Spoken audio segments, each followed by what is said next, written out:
Hello everyone, welcome in this video tutorial on global pseudosymmetry space group P21 by N or Pn. The crystallographic programs used are XPrep, OlieX2 and Selexel. All these programs are available free of charge for the academic users. The necessary files required for the refinement are used with permission from Dr. Peter Muller and from Mr. Sonk Edlund. The more detail about this problem is available in this very nice book reference, Crystal Structure Refinement, a Crystallographer's Guide to Selexel, edited by Professor Peter Muller. First of all, what is a pseudosymmetry?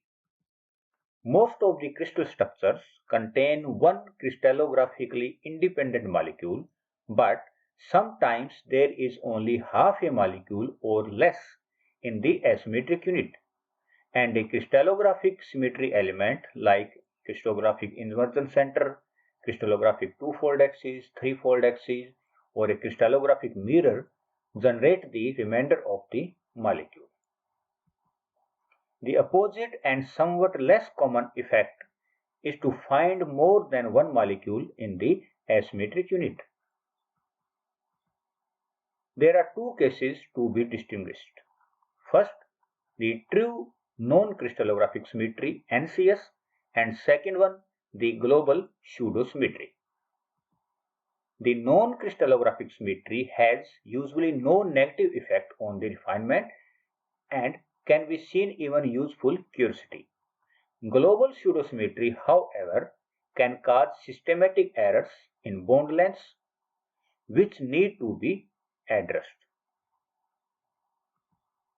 Pseudosymmetry does not need several molecules in the asymmetric unit. The pseudosymmetry operator can be located within the molecule itself. Then global pseudosymmetry. In the case of global pseudosymmetry, two or more molecules or for only a fraction of molecule in the asymmetric unit are almost but not quite related by a crystallographic symmetry operator of a higher symmetry space group. In some cases, when the violation of symmetry is only marginal, it can be appropriate to choose the higher symmetry space group and refine a disorder. But in some other cases, refinement in the lower symmetry space group is better. So let's start the tutorial part, but before going to that, let's have a look at the structure of the molecule. This is the structure of the molecule to be refined. If you compare this molecule with the other similar molecule, you can find the second molecule. This one has a centrosymmetry in between these two carbon atoms. But in this molecule, there is no inversion center here. This carbon atom violating the symmetry. But you can see the violation is only marginal and only one atom, that is this carbon atom, is violating the symmetry. So let's start the tutorial part. So this is OlieX2. I am going to open the file. I place the file in a folder named P symmetry, pseudosymmetry. I am going to open the .ins file. I opened it. Now I am going to solve using the program SelectT. HCl file. This is the expected molecular formula and is suggesting the space group P2 by N. I am going to solve in the space group, but I find the solution in space group Pn or P2 by n. So there are two possibility of space groups, Pn and P21 by n. In space group P2 by n, there is no solution. So I am going to the space group P21 by n. It is better to refine the structure in a centrosymmetric space group. So let's start first with the centrosymmetric space group. I am choosing the space group P21 by n. And this is the asymmetric unit. First of all, I am going to refine it. For refinement, I am using the program Selexcel. I am applying the weighing scheme, put ECTA on to generate the CIF file and refine. Okay, so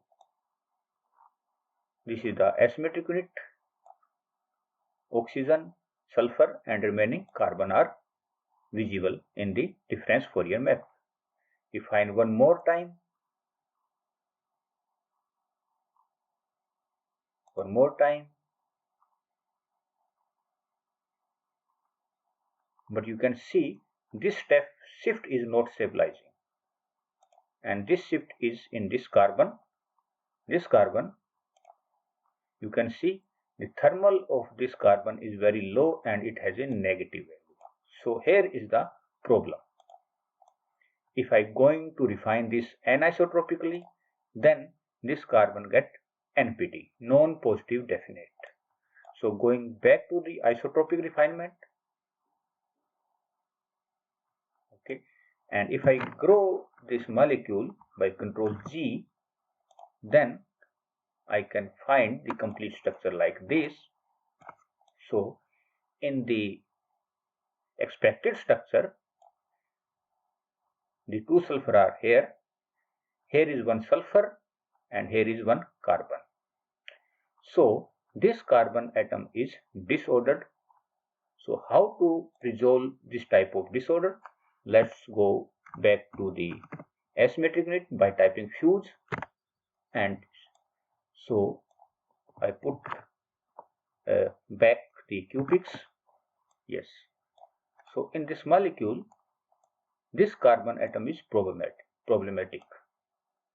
So I am going to select this and I press this button split same, and I split this carbon atom into carbon and sulfur.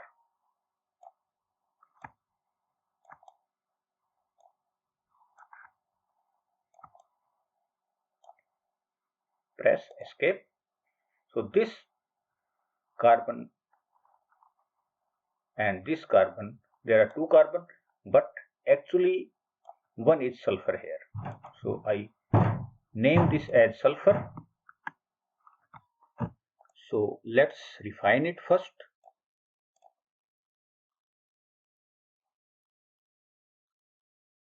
Now R factor is around 10.5%. It improves the R factor. Next, what I have to do, I'm going to put a restraint on the thermal parameter of the carbon and the sulfur.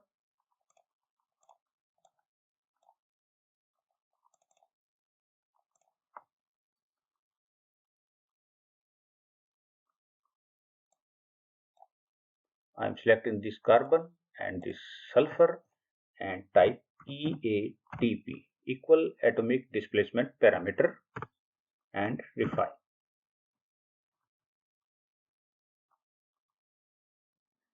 Okay, so the next step is anisotropic refinement, but before that I want to see the ratio of the two disordered site. I'm selecting these two atoms and press this icon. Now the second free variable refined to 0.48, mean almost 50-50. Next step is anisotropic refinement, then hydrogen add,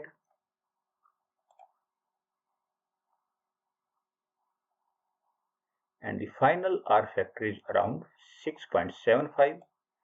I put certain restraint on these two atoms. Now I am going to remove this restraint. Whether it is possible to remove the restraint or not, let's remove the first and then going to refine. Yes, the restraint can be removed and the R factor is further improved to 6.5. Refine one more time. So the shift gets stabilized and the weighing scheme become green. Yes, now everything is settled. This is part 1. This is part 2.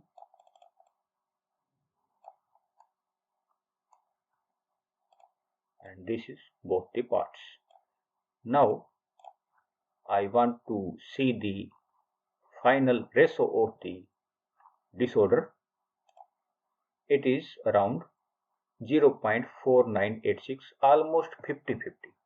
So the two disorder part are almost 50-50. If I grow the molecule, then I can see the complete molecule here. Okay. So if I press part 1, this is part 1 and this is part 2. Now if I'm going to compare the structure, final structure with my expected structure, then you can see this molecule has 3 sulfur atoms and a carbon atom, but in the part 2 there are 4 sulfur atoms and in the part 1 there are 2 sulfur atom and 2 carbon atom. So none of the part is describing the actual structure. The two disordered parts should be chemically equivalent. So the choice of this space group is not good, and although you can see the R factor is refined to very satisfactory value of 6.5% and goodness of it is still 1.393, the ideal value is around 1. So this choice of the space group P21 by N, a centrosymmetric space group, is not good. So let's refine in the other space group, that is Pn.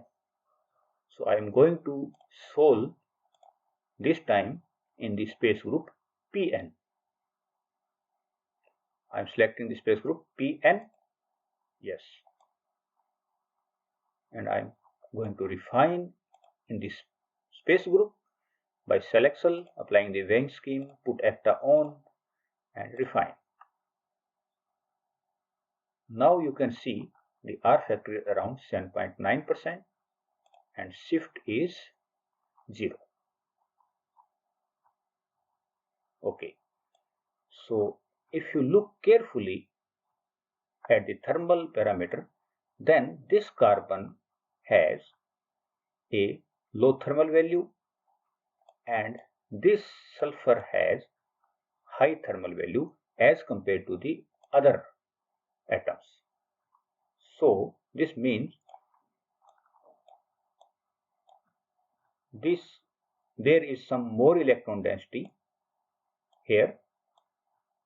So sulfur in part should be present here and carbon in part should be present here along with the sulfur and carbon. Moreover, if I look at the systematic absence, then you can see the screw axis 2,1 is not very clear, but the glide plane N is clear from the systematic absence violation. A and C are not clear. So from the systematic absence extraction, you can see clearly the glide plane N, and the presence of 2,1 screw axis is not clear. So Pn space group is a better choice. So let's refine in the Pn whether it refined to a good R value or not. So what I have to do, I select this carbon atom and go to split same, and I separate to a safe distance at this Q-tip and put escape, and then I select the sulfur and go to split same. I will separate it to a safe distance and then put escape. So these are part 1 and part 2.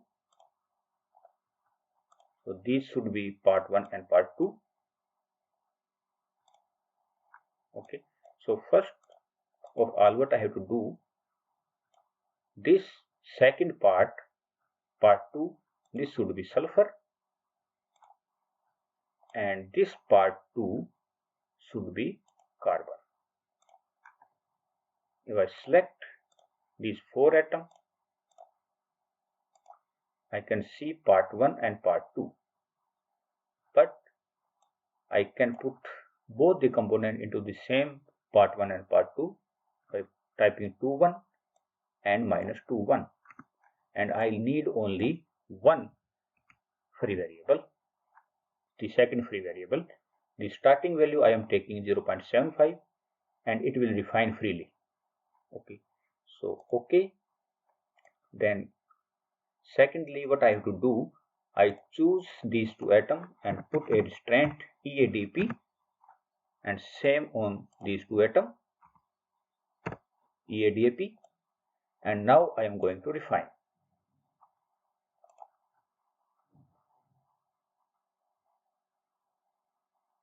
It improved the R factor to 7.33. Then next step is anisotropic refinement. I put anis, then H add, and then going to refine. Now the R factor refined to 2.62. It much improves the model as compared to the previous space group. Now what can I do? Can I put the restraint off? Let's see. I am going to put off the restraint. I keep the EADP restraint and further refine. Okay. Now the R factor is further improved to 2.48. Refine one more time. Okay.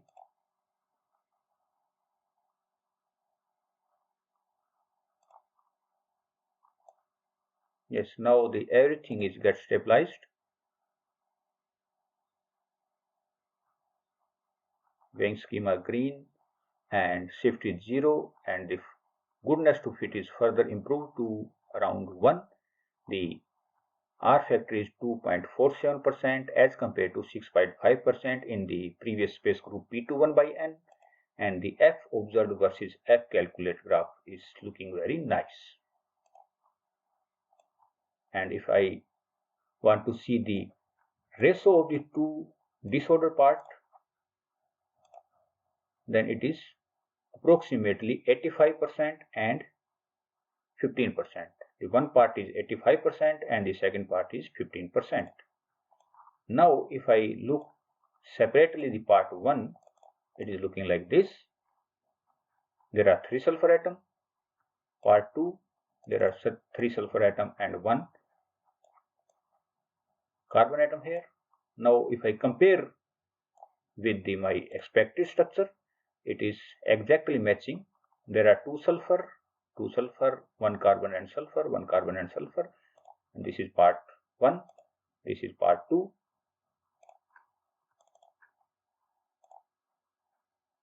Now, so this is my expected structure, and so the space group in this case is Pn and not P21 by N.